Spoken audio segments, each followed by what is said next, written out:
আসসালামু আলাইকুম এভরিওয়ান। ইতিমধ্যে আপনারা দেখতেই পারছেন আমি খুবই সহজ একটা রেসিপি নিয়ে হাজির হয়েছি। এখন আমি শেয়ার করব আমি কিভাবে সুজির বরফি হালুয়াটা তৈরি করলাম।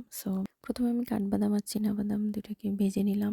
এরপর আমি কাঠবাদামটাকে কুচি কুচি করে কেটে নিয়েছি, কিন্তু আনফরচুনেটলি ভিডিওটা ক্যাপচার হয় নাই। হালুয়াটা তৈরি করতে আমি ঘি ব্যবহার করব। ইতিমধ্যে দেখতে পাচ্ছেন আমি কড়াইতে 3 চা চামচ মতো ঘি দিয়েছি। এরপর আমি 3টা এলাচ দিয়ে দিব এবং এটাকে 15 সেকেন্ড 15 থেকে 20 সেকেন্ড মতো ভেজে নেব। এরপর আমি চা কাপের 2 কাপ পরিমাণ সুজি দিয়ে দিচ্ছি। সুজিটা আমি আগেই পরিমাপ করে রেখেছিলাম, কিন্তু আপনাদের দেখার সুবিধার্থে আমি কাপটা দেখিয়ে দিলাম। আমার মনে হয় এই কাপটা সচরাচর সবার ঘরেই থেকে থাকে, এই জন্য আমি সবার সুবিধার্থে এই কাপটি ব্যবহার করলাম। এরপর আমি সুজিটাকে খুব ভালোভাবে ঘিয়ের সাথে মিক্স করে নিচ্ছি। এটাকে খুব ভালোভাবে ভেজে নিব। আপনারা সবাই জানেন ইউটিউবে যারা রান্নার ভিডিও করে সবাই আসলে শেখানোর জন্য ভিডিওগুলো করে, কিন্তু আমি ভিডিও করতেছি আমি নিজে শেখার পরে আমার এক্সপিরিয়েন্সটা কি বা আমি কতটুকু এখান থেকে ফলাফল পাচ্ছি, এটার জন্য আর কি আমি শেয়ার করতেছি আপনাদের সাথে। ইতিমধ্যে আমি হাত দিয়ে চেক করে নিয়েছি সুজিটা কতটুকু ভাজা হয়েছে। আমার সুজিটা ভাজা হয়ে গেছে। আমি এখানে পরিমাণ মতো গরুর দুধ দিয়ে দিচ্ছি। কেউ চাইলে এখানে পানিও ব্যবহার করতে পারেন, কিন্তু আমার কাছে মনে হয় গরুর দুধটা ব্যবহার করলে বরফির একটা সুন্দর একটা স্মেল আসে। সুজিটা সিদ্ধ হতে যতটুকু দুধ অথবা পানি প্রয়োজন ততটুকুই দিবেন। আমি আস্তে আস্তে দুধ দিচ্ছি এবং সুজিটা নেড়ে নিচ্ছি, একটা দলা পেকে না যায়। সিদ্ধ হয়ে গেছে, এই পর্যায়ে আমি চিনি যোগ করে দিচ্ছি। 1.5 কাপ পরিমাণে চিনি যোগ করেছি। আরো হাফ কাপ চিনি পরে যোগ করে দিয়েছি। স্বাদ ও পছন্দ মতো চিনি যোগ করে দিতে পারেন। পরিমাণ মতো লবণ ব্যবহার করেছি, কিন্তু এটা ক্যাপচার করতে পারি নাই। সুজিটা সিদ্ধ হওয়া পর্যায়ে চিনিটা যোগ করবেন। চিনিটা আগে যোগ করলে সুজিটা সিদ্ধ হতে বেশি সময় নেবে। চিনিটা গলে গেলে আমি এখানে আরো 2 চামচ ঘি ব্যবহার করব। এতে সুজিতে একটা ভালো স্মেল আসবে।